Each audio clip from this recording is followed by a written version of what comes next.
नमस्कार साथियों, कैसे आप सब लोग। आज के इस वीडियो लेक्चर में हम डिस्कस करेंगे वुमेन्स प्रॉपर्टी। वुमेन्स की प्रॉपर्टी के बारे में बात करें। क्या वुमेन्स के पास एब्सोल्यूट राइट है प्रॉपर्टी का, या फिर जब किसी वुमेन की डेथ हो जाती है अकॉर्डिंग टू हिंदू सक्सेशन है, उस प्रॉपर्टी का डिवॉल्यूशन कैसे होता है। तो वो आप सारे प्रोविजन आपके सेक्शन 14, 15 और 16 में कवर किए हुए हैं हिंदू सक्सेशन एक्ट में। तो सबसे पहले हम सेक्शन 14 को यहाँ पे रेड आउट करेंगे। Property of a female Hindu to her absolute property. अब देखो 1956 से फीमेल हिंदू की कोई एब्सोल्यूट प्रॉपर्टी नहीं थी। जैसे कोई वुमेन है, हस्बैंड उसको लाइफ टाइम के लिए लाइफ स्टेट प्रॉपर्टी देता था।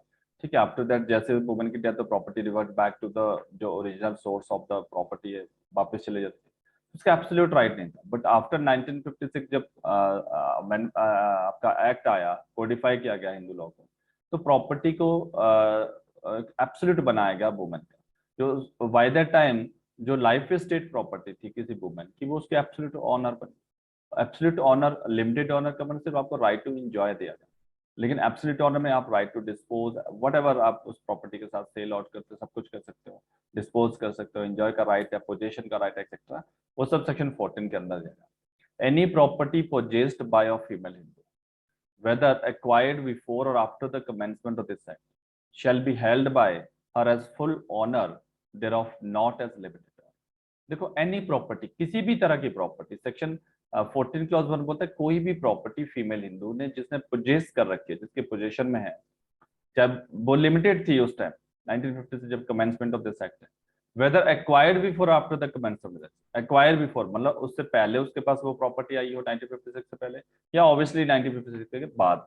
ठीक है, शैल बी हेल्ड मतलब, ठीक है, shall be held by her as full owner. Full owner मतलब उसका एब्सोल्यूट राइट है, वो उसकी ऑनर बन गई। अगर उसके पास पहले ऑनरशिप का राइट नहीं था 1956 से पहले उस प्रॉपर्टी पे, उसका लिमिटेड राइट था। ठीक है, बट इस एक्ट के आने से उस प्रॉपर्टी पे उसका ऑनरशिप राइट बन गया। There of a not as limited owner. ठीक है, in this subsection property includes both movable और इमूवेबल। देखो ये एमसीक्यू क्वेश्चन बन जाता है कि किस तरह के मूवेबल और इमूवेबल।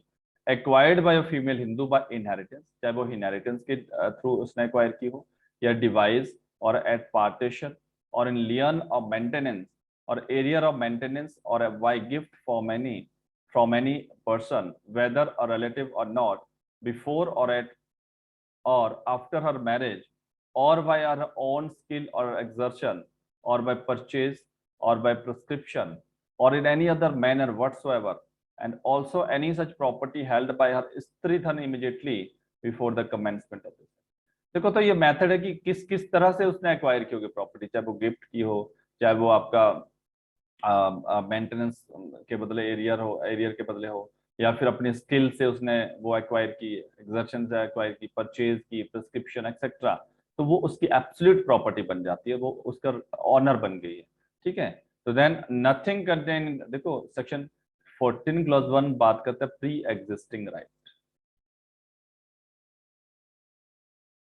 एग्जिस्टिंग आपका पहले से प्रॉपर्टी में राइट है, और बाद में आपका बेशक वो लिमिटेड राइट था, पर आपका उसमें पहले से उसमें राइट था। ठीक है, देन अगर मान लो जब वो प्रॉपर्टी आपके पास आई, अगर बाय दैट टाइम अगर हिंदू सक्सेशन एक्ट होता तो वो आपकी एब्सोल्यूट प्रॉपर्टी बन जाती। तो then pre existing right and non pre existing right.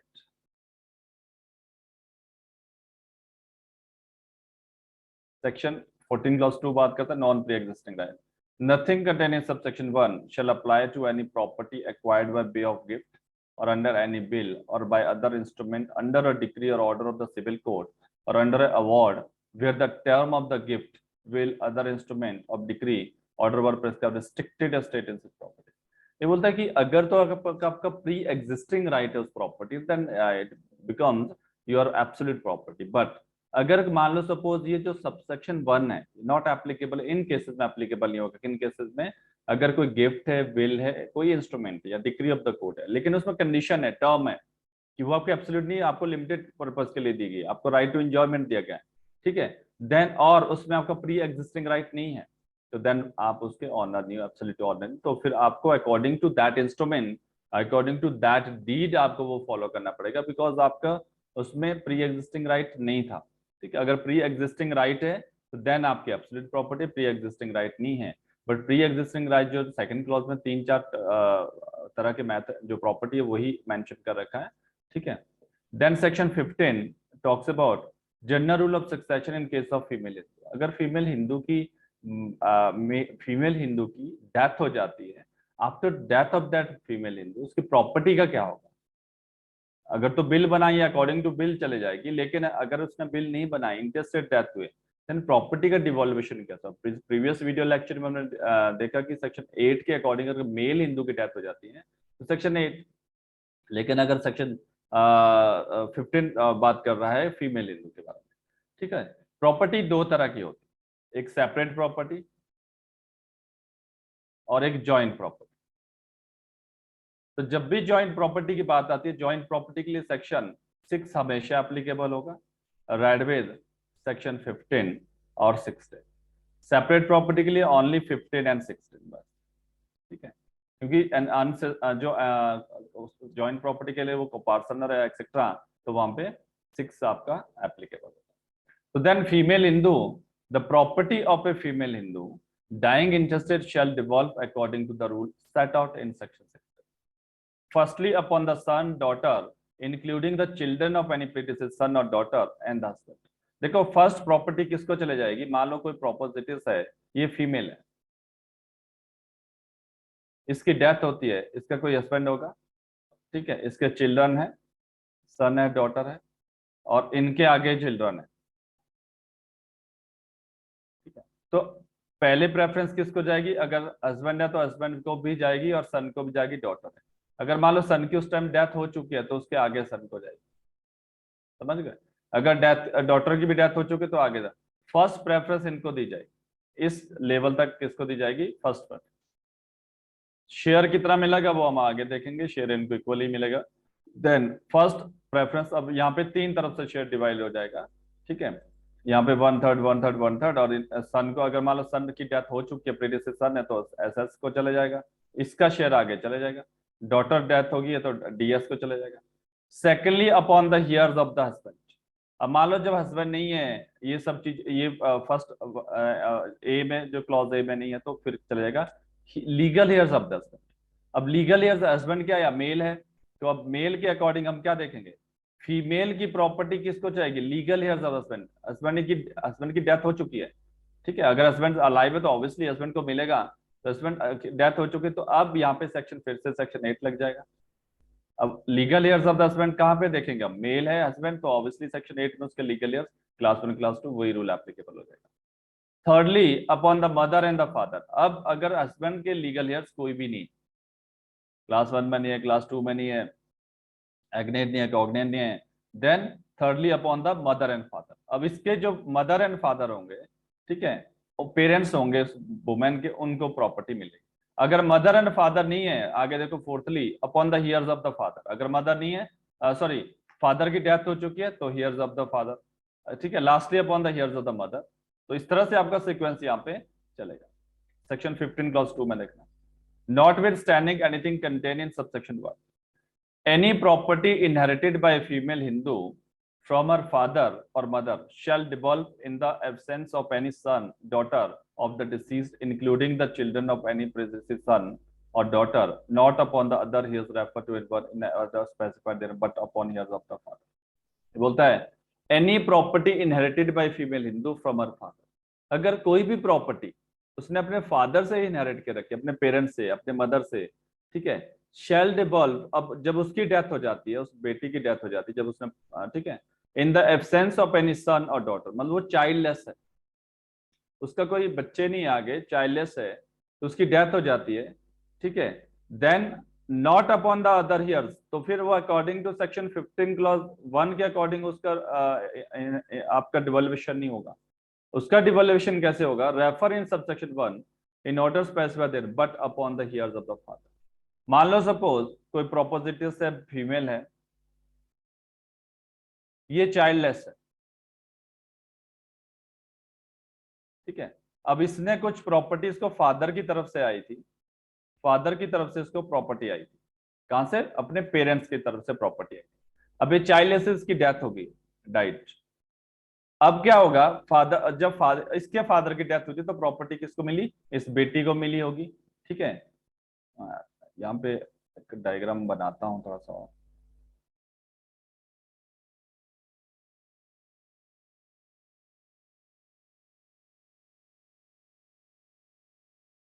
मान लो सपोज फादर है, फादर का सन है, फादर की डॉटर है। ऑब्वियसली इस डॉटर की मैरिज हुई हस्बैंड से। ठीक है, अब फादर की डेथ हो गई। अब हाफ प्रॉपर्टी एफएस को चलेगी, हाफ प्रॉपर्टी डॉटर को चलेगी। अब लेटर ऑन ये प्रॉपर्टी कहां से आएगी, इसके फादर से आएगी। लेटर ये मैरिड है और ये चाइल्डलेस है, चाइल्डलेस है, इशूलेस है। अब मान लो इसकी डेथ हो चुकी है, अब इसकी डेथ हो चुकी है। अब जब फादर की डेथ हुई तो अभी ऑब्वियसली मेल है, तो मेल के अकॉर्डिंग सेक्शन 8 के अकॉर्डिंग आपका डिवॉल्वेशन होगा। अब यहाँ पे इसकी डेथ हो चुकी है। ठीक है, अब इस डॉटर की डेथ हुई है, डॉटर क्या है, फीमेल है। अब फीमेल की डेथ हुई है, वो इशूलेस हुई है। अब यहाँ पे अगर इसके चिल्ड्रन नहीं है तो वो प्रॉपर्टी, अब वो प्रॉपर्टी कहां से, आप देखा origin of that property, source of that property क्या है। तो यहाँ पे सोर्स ऑफ दैट प्रॉपर्टी है फादर, उसके मदर और फादर से आई है। ठीक है, तो अब ये प्रॉपर्टी कहां जाएगी, वो रिवर्ट बैक होगी ओरिजिनल सोर्स में। ये हस्बैंड के ईयर्स को नहीं जाएगी, हस्बैंड की फैमिली को नहीं जाएगी, because property she derived that property from father's family, अपने पेरेंट्स की फैमिली से। अब अगर तो चाइल्ड होते एक्सेप्ट होते तो ऑब्वियसली इसका डिवॉल्वेशन उस तरह से होता। तो देन इसके चाइल्डलेस है तो प्रॉपर्टी कहां चले जाएगी, ये जो प्रॉपर्टी है रिवर्ट बैक हो जाएगी फादर के लीगल है, इसके एलआर्स को चले जाएगी। जो भी एलआर्स होंगे वो अकॉर्डिंग टू वैसे आपका डिवॉल्वेशन होगा, प्रॉपर्टी रिवर्ट बैक हो जाएगी अगर चाइल्डलेस है।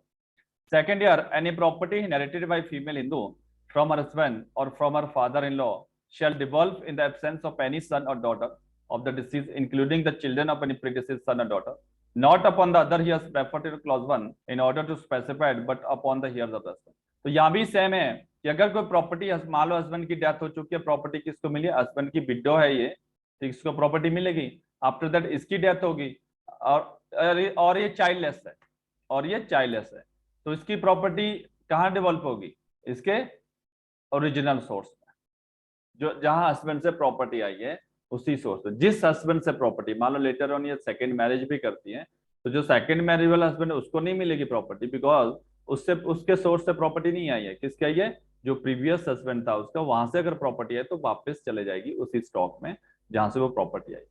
तो ये एक तरह से एक्सेप्शन है, आप एक्सटेंशन है 15 क्लॉज 1 का 2, क्योंकि ये कंट्राडिक्शन नहीं है यहाँ पे। ये बोलते हैं अगर उसको चाइल्डलेस है तभी एप्लीकेबल होगा, चाइल्डलेस नहीं तब ये एप्लीकेबल नहीं होगा। ठीक है, देन डिवॉल्वेशन कैसा होगा वो सेक्शन 16 में दे रखा है।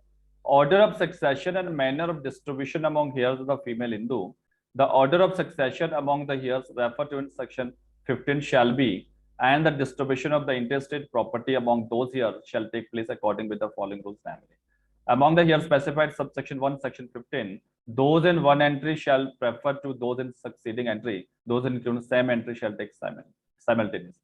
अब यहाँ भी A B C D E करके डिवाइड कर रखा है 5 एंट्री में। तो यहाँ पे आप देखोगे फर्स्ट एंट्री में सन हो गया, डॉटर हो गया, हस्बैंड हो गया और प्रीडिसेसर सन है। पहला प्रेफरेंस ए को दिया जाएगा, अगर ए में से कोई नहीं है फिर बी वाला आपका secondly upon the heirs of the husband, तो अगर फिर बी को मिलेगा।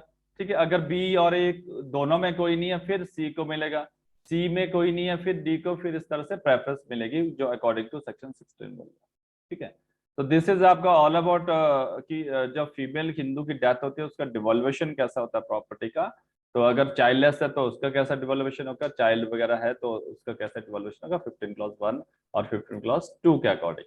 नेक्स्ट वीडियो लेक्चर में हम general provision relating to succession section 18 onwards हम डिस्कस करेंगे। तो बने रहिए हिमालयन जुडिशियल कोचिंग इंस्टीट्यूट के साथ। और आप डिस्क्रिप्शन लिंक में हमारे ऐप का लिंक दिया हुआ है, वहां से इंस्टॉल कर सकते हैं। वहां पे भी आपको सारे वीडियो लेक्चर मिल जाएंगे और एमसीक्यूज प्रैक्टिस भी, आपको एमसीक्यूज क्वेश्चन भी वहां पे मिल जाएंगे प्रैक्टिस करने के लिए। तो आप प्लीज कमेंट में हमें अपनी क्वेरीज जरूर आप जरूर मेंशन करना कि आपका अगर कोई भी क्वेश्चन कोई क्वेरीज रहती है तो आप कमेंट्स जरूर कीजिएगा। धन्यवाद।